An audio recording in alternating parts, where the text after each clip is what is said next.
Number 5. This happened when I was about 11. My 2 friends and I, all of us male, were swimming in my friend's backyard one night around 10 p.m. My friend's house borders the junior high school property and it's separated by a chain link fence.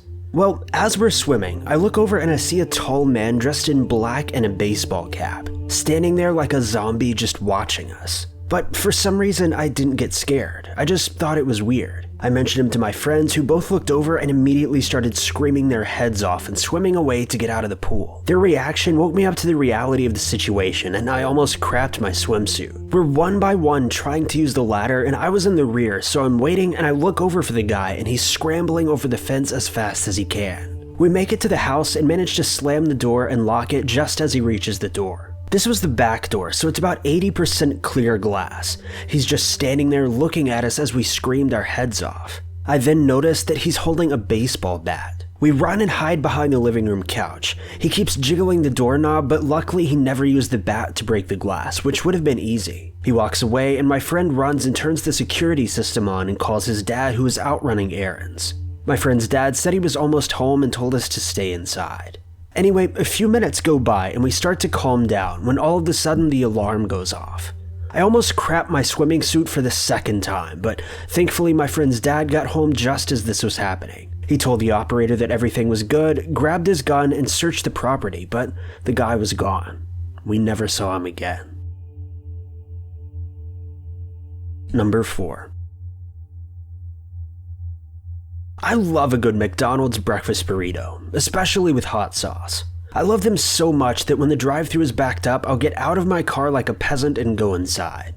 Well, yesterday was a day where I had to go inside. I was already running late for work and was hungry and impatient. A girl stood in front of the door like she was about to come out, but she never did, so I went through the door and said thanks. Though instead of her leaving, she just closed the door behind me and sat down at a table. I went back outside and I'm walking to my car when I hear "Ma'am, ma'am." I ignored the voice as I'm pretty late for work now, but what finally caught my attention was seeing a woman with a suitcase running at me and shouting, "Ignoring me is rude, ma'am. I know you can hear me." At this point, I'm at my car and I'm able to get my driver's door open. The woman approaches me, though instead of asking for money or to make a phone call, this woman demanded I give her a ride by saying, "You have to give me a ride to the terminal." I say I can't as I'm running late for work and the terminal is a literal cakewalk from where we are. She continues to demand that I take her and I start getting angry. I realize there's no reasoning with her, so I tried to put an end to it. I tell her, "I'm not taking you anywhere, I'm leaving."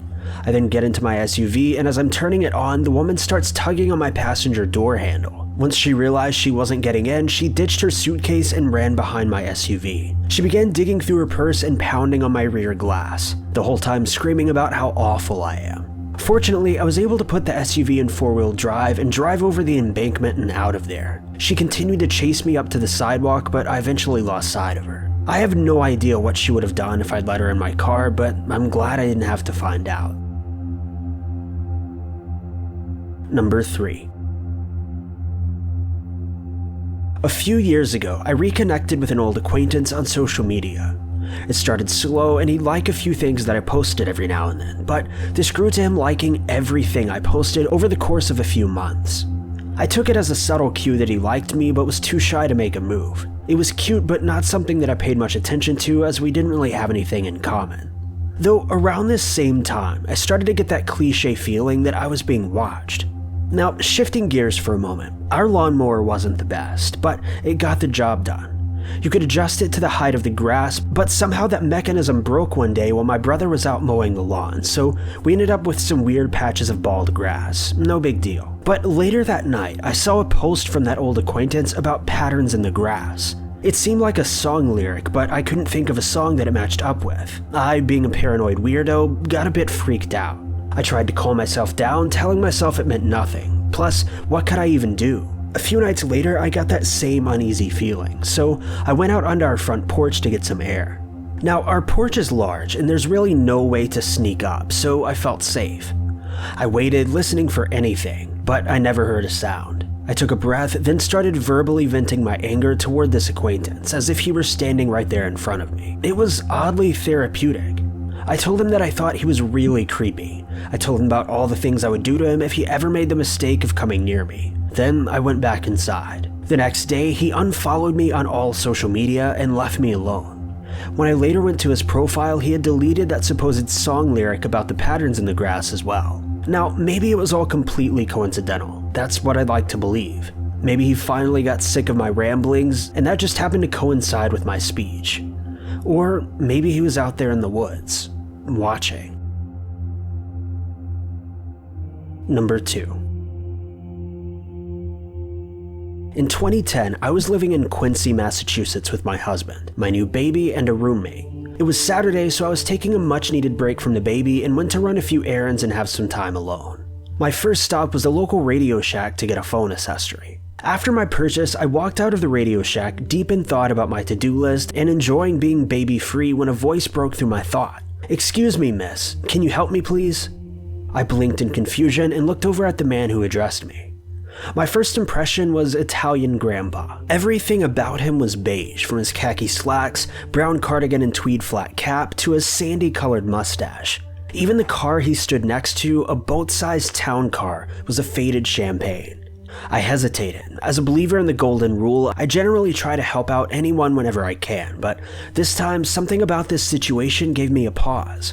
I stood there in the middle of the parking lot. "What do you need?" I asked. He smiled warmly. "There's something wrong with my car." He held up a key fob. "When I click my car key, my door locks won't unlock. It's very strange. Can you come over and take a look?" He gestured to his car and clicked the fob in demonstration. Still hesitating, I answered, "I don't know anything about cars, but we're right here at Radio Shack, so maybe they could help you." No, he said. "I think we can figure this out together. Come over here and look." Again, I repeated that I didn't think I could help him. I could see that he was getting agitated, yet continued to smile. He walked over to the back of his car and opened the trunk. "But here's the strangest thing," he said. "The doors won't unlock, but the trunk will." He started waving at me eagerly. "Come here and look at the trunk." I began to feel very confused. Part of me wanted to go over and help, yet greater instincts prevailed. I began to walk in the opposite direction to my car, repeating over and over again to the man, "I can't help you, go into Radio Shack for help." As I walked away, I saw him throw his arms up in disgust, slam down the trunk, get into his car, and drive away. I drove on to my next errand, feeling very unsettled, but as I tried to process the encounter, I began to have doubts about my reaction. Maybe he was just an old man who needed help. Did I do the right thing? When I returned home, I shared my encounter with my husband and roommate. I expected that they'd laugh and assure me that I was being overly paranoid, but instead, they looked at me with wide eyes. "Honey," my husband said, "that guy was trying to kidnap you." Number 1.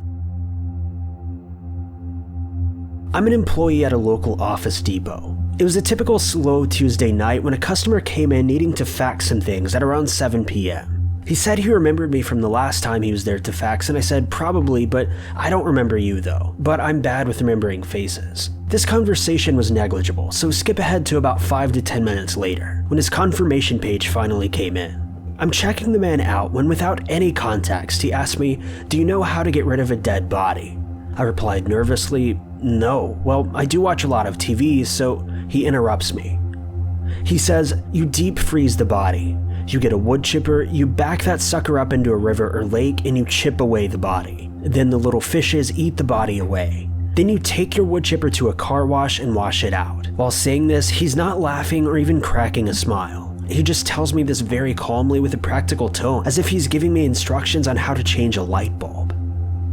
It may not seem like a big deal. I'm totally into true crime and reading up on serial killings, but this was not reading an article.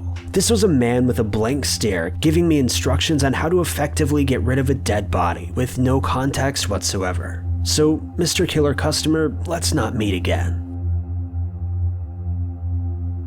Thank you guys so much for watching. If you liked this video, be sure to click that like button. Also, don't forget to subscribe and click that notification bell to keep updated with our videos.